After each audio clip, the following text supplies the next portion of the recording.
So hello guys, welcome to my another new video. तो इस video में मैं लॉर्ड ऑफ मिस्ट्रीज के एपिसोड 10 को पूरी तरह से एक्सप्लेन करने वाला हूँ। तो शुरुआत करते हैं बेसिक्स से। इस दुनिया के लोग पोशन स्पीकर बनते हैं बियॉन्डर्स, यानी कि एक अलौकिक शक्ति वाले लोग। हर बियॉन्डर एक खास पाथ पर चलता है। कुल मिलाकर इसके 22 पाथ्स होते हैं। हर पाथ में होते हैं सीक्वेंसेस जो 9 से शुरू होकर जाते हैं सीक्वेंस 0 तक। जितना सीक्वेंस का कम नंबर उतनी ही ज्यादा ताकत, और सीक्वेंस 0 पे पहुंचने वाला लिटरली गॉड बन जाता है, ऐसा उनका मानना है। तो ये जो पाथ्स और सीक्वेंस का स्ट्रगल है उसे कहा जाता है पाथ ऑफ डिवाइन।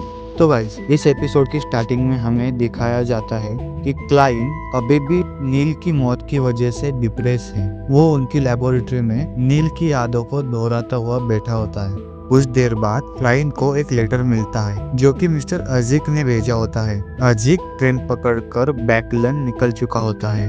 वो क्लाइन को बताता है कि जिस इन्वर्टेड मज़िलियम की बात वो कर रहा था वो उन्हें जानी पहचानी लगती है, पर उन्हें याद नहीं आ रही होती। इसके साथ वो कहता है कि शायद उनकी गैर मौजूदगी से जो पर्दे के पीछे ब्लैक हेड्स है वो शायद हलचल कर दे। यह हमें एक हिंट देता है कि वो यादें और बियॉन्डर की पावर कहीं ना कहीं जुड़ी हुई है। एक बड़ा खतरा क्लाइन का इंतजार कर रहा है। इसके बाद सीन शिफ्ट होता है। क्लाइन को कैप्टन के आने की आवाज आती है, तो वो हड़बड़ी में लेटर को छुपाने लगता है और गलती से एक किताब पकड़ लेता है जिसमें से एक वांटेड पोस्टर बाहर निकलता है। कैप्टन उसे देख लेते हैं। वो उन्हें पूछता है कि ये किसका वांटेड पोस्टर है। कैप्टन उसे बताते हैं कि वो वांटेड पोस्टर इंस जैंगविल नाम के एक आर्च बिशप का है, जो 3 साल पहले सील्ड आर्टिफैक्ट चुरा कर गायब हो गया था। सील्ड आर्टिफैक्ट 008 ये कोई आम आर्टिफैक्ट नहीं है। ये एक इंकलेस क्विल पेन है जिसे आप बिना इनके लिख सकते हो, और ये ग्रेड 0 का आर्टिफैक्ट है, यानी कि टॉप लेवल का खतरा और पूरी दुनिया के लिए मुसीबत। इसको देखना तो दूर, बल्कि इसके बारे में सोचना या फिर बोलना भी प्रोहिबिटेड है। अब क्लाइंट थोड़ा सा परेशान हो जाते हैं, इतना सब कुछ एक साथ और ऊपर से ऐसा खतरा। पर कैप्टन उससे कहता है डरना मना है, बियॉन्डर होना आसान नहीं है, तुम्हें हिम्मत दिखानी पड़ेगी। ये बोलते हुए कैप्टन उसे एक स्वीट आइस टी दे देते हैं, जिससे कि उसका मूड थोड़ा सा नॉर्मल हो जाता है। और क्लाइन ये सोचने लगता है कि सही है, मैं पीछे नहीं हट सकता, मुझे सच तक पहुंचना ही होगा। उसके बाद कैप्टन उसे एक खास हथियार देते हैं जिसमें 22 सिल्वर टेरो कार्ड्स होते हैं, जो कि अनडेड के खिलाफ बहुत ही असरदार होते हैं। फिर कैप्टन क्लाइन को बताते हैं आज रात 10 बजे तुम्हारे लिए एक खास टीचर आने वाला है, और वो टीचर एक सीक्वेंस 6 का स्पिरिट गाइड है। इससे हमें ये पता चलता है कि क्लाइन का अगला ट्रेनिंग फेज बस शुरू ही होने वाला है। कैप्टन से बातें होने के बाद क्लाइन अपने घर चला जाता है। घर पहुंचते ही वो अपनी बहन को अपने काम की सैलरी देता है और थोड़ी बहुत बातें करके अपने रूम में चला जाता है। रूम में जाने के बाद वो फिर से वो लेटर और एक कॉपर की व्हिसल निकालता है। ये वही व्हिसल है जिसे मिस्टर आजिक अपने लेटर के साथ क्लाइन को देते हैं। ये व्हिसल दरअसल एक समनिंग ऑब्जेक्ट है जिससे कि एक मैसेंजर समन होता है। तो आज ही क्लाइंट को ये बताता है कि तुम जैसे ही इस विसल को बजाओगे, मेरा एक छोटा सा मैसेंजर तुम्हारे सामने आ जाएगा। क्लाइंट उस विसल को बजाता है, लेकिन ना ही उससे कोई आवाज निकलती है और ना ही कोई रिएक्शन होती है। उसे लगता है कि शायद ये खराब हो गई है, लेकिन थोड़ी देर बाद पूरा माहौल ही बदल जाता है। उसके पीछे एक स्केलेटन समन होने लगता है, और वो स्केलेटन इतना बड़ा होता है कि लिटरली उसकी छत के भी आर पार निकल जाता है। उसे देखकर क्लाइंट बहुत शॉक हो जाता है और मन ही मन में बोलता है कि ये छोटा मैसेंजर है। जैसे ही वो स्केलेटन पूरी तरह से समन होने वाला होता है, उसे किसी के आने का एहसास होता है और वो पूरी तरह से समन होने से पहले ही गायब हो जाता है। अब आता है एपिसोड का हाईलाइटेड मोमेंट, मैडम डेली की एंट्री। मैडम डेली एक पावरफुल स्पिरिट मीडियम है और क्लाइंट की नई ट्रेनर भी। क्लाइंट से मिलने के बाद सबसे पहले क्लाइंट तो उन्हें सीक्वेंस 6 के लिए कॉन्ग्रेचुलेट करता है और फिर ट्रेनिंग को शुरुआत करता है। तो मैडम डेली उसे ज़बरदस्त रिचुअल सिखाने वाली है। पहला तो मैसेंजर समनिंग और दूसरा मीडियमशिप रिचुअल, जिससे कि तुम किसी के भी दिमाग में घुस सकते हो और उसकी यादों की गहराई तक जा सकते हो। ये रिचुअल जितना दिखता है उससे भी ज़्यादा खतरनाक है, क्योंकि अगर माइंड वर्ल्ड में फंस गए तो बाहर निकलने का कोई चांस नहीं रहता। तो इसके बाद हमें दिखाया जाता है कि ट्रेनिंग के बीच में कैप्टन उसकी खिड़की में आ जाते हैं और उन्हें क्लाइंट से मदद चाहिए होती है। वो कहते हैं कि उन्हें क्लाइंट से एक काम है और वो उसकी पहली ट्रायल भी लेना चाहते हैं। क्लाइंट की पहली ट्रायल होती है एक पागल बियॉन्डर वुड यूगेन के माइंड वर्ल्ड में जाना। यूगेन एक सीक्वेंस 7 का फिजियोलॉजिस्ट है जो शायद मैडनेस में चला गया है। क्लाइंट रिचुअल करके उसके माइंड में एंटर करता है और वहाँ वो देखता है डार्क यादें, टूटे हुए फ्रेगमेंट्स और एक अलौकिक अल्टर। जैसे ही वो आगे बढ़ता है उसे एक परछाई नजर आती है, कुछ ऐसा जो ट्रू क्रिएटर से मेल खाता है। आगे जाकर क्लाइंट यूगेन से सवाल जवाब करने लगता है।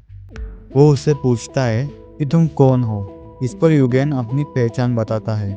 क्लाइंट उससे एक सवाल पूछता है कि ईल कौन है। जैसे ही वो ये नाम लेता है क्लाइंट के पीछे एक परछाई आ जाती है और वो परछाई लान्वियोस की होती है। लान्वियोस एक सीक्वेंस 8 का स्वाइनलर है जो कि मेरेंडर पाथवे का हिस्सा है। वो दूसरों को मैनिपुलेट कर खुद को उस गॉड लेवल तक पहुंचाना चाहता है। उसे डिवाइन पावर की लालच है। फिर यूगेन उसे बताता है कि लान्वियोस ने मुझे मदद मांगी थी और उसकी मदद के बदले लान्वियोस उसे वैसे राज बताने वाला था जिससे कि उसे इमॉर्टलिटी हासिल हो सके और उसे गॉड लेवल की पावर मिल सके, क्योंकि हर बियॉन्डर का ड्रीम होता है।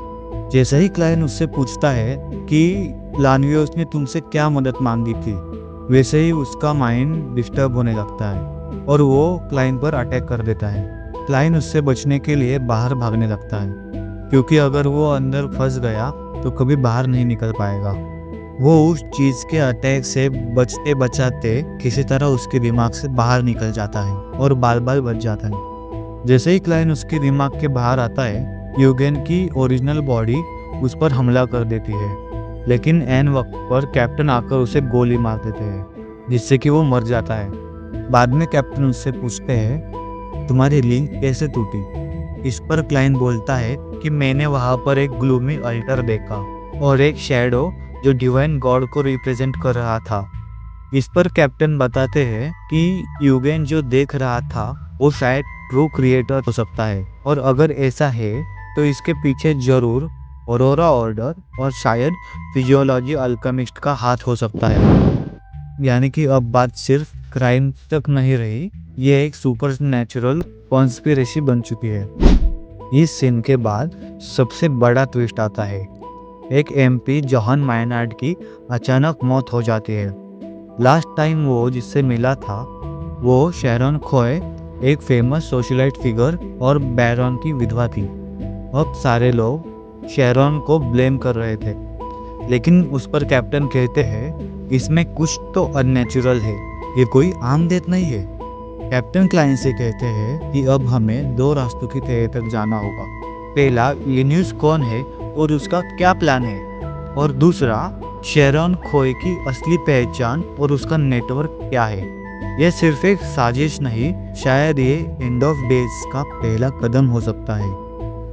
तो एपिसोड के एंड होने से पहले हमें दिखाया जाता है कि क्लाइंट फिर से अपने सबऑर्डिनेट्स के साथ एक मीटिंग रखता है जिसमें जस्टिस उसे बताती है कि क्लाइंट का जो टैलेंटेड लोगों को सिलेक्ट करने के लिए हायर एग्जाम्स रखने का सुझाव था वो दोनों किंग और प्राइम मिनिस्टर से अप्रूव हो गया था और उसका इम्प्लीमेंटेशन अगले साल से होने वाला है। पर हैंगमैन कहता है कि ऑरोरा ऑर्डर ट्रू क्रिएटर्स के होली रेजिडेंस के पीछे पड़ा हुआ है। इस पर वो क्लाइंट से एक सवाल भी पूछता है कि क्या ये वही legendary forsaken land of gods है। इस पर फूल मतलब क्लाइंट जवाब देता है कि तुम्हें इसमें पढ़ने की कोई जरूरत नहीं है। ये सुनकर वो घबरा जाता है, लेकिन क्लाइंट उसे बोलता है कि तुम कंटिन्यू कर सकते हो। उसके बाद वो जस्टिस से एक फेवर मांगता है और बैकलैंड में एक आदमी को ढूंढने के लिए बताता है। वो बताता है कि ये मैटर बहुत सीरियस है, इसके लिए मैं जितना चाहे उतना कंपनसेशन करने के लिए तैयार हूँ। इस पर जस्टिस पूछती है कि क्या मैं पूछ सकती हूँ मुझे किसे ढूंढना है। इस पर हमें पहली बार one of the 7 pirate admirals के वाइस एडमिरल की एंट्री दिखाई जाती है, जिसका नाम क्यूलंगस होता है। तो उसके बाद सीन शिफ्ट होता है और इसके बाद हमें ये दिखाया जाता है कि एक घायल आदमी गॉड से मन्नत मांग रहा होता है और वो मन्नत क्लाइंट तक पहुंच जाती है। क्लाइंट को वो दिखाई और सुनाई देने लगता है। वो देखता है कि ये आदमी एक एंशिएंट लैंग्वेज यूज कर रहा है।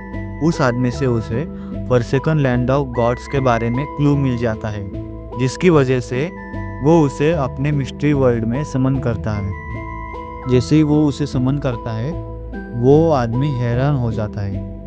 वो आदमी हैरान होकर पूछता है, क्या आप गॉड हो?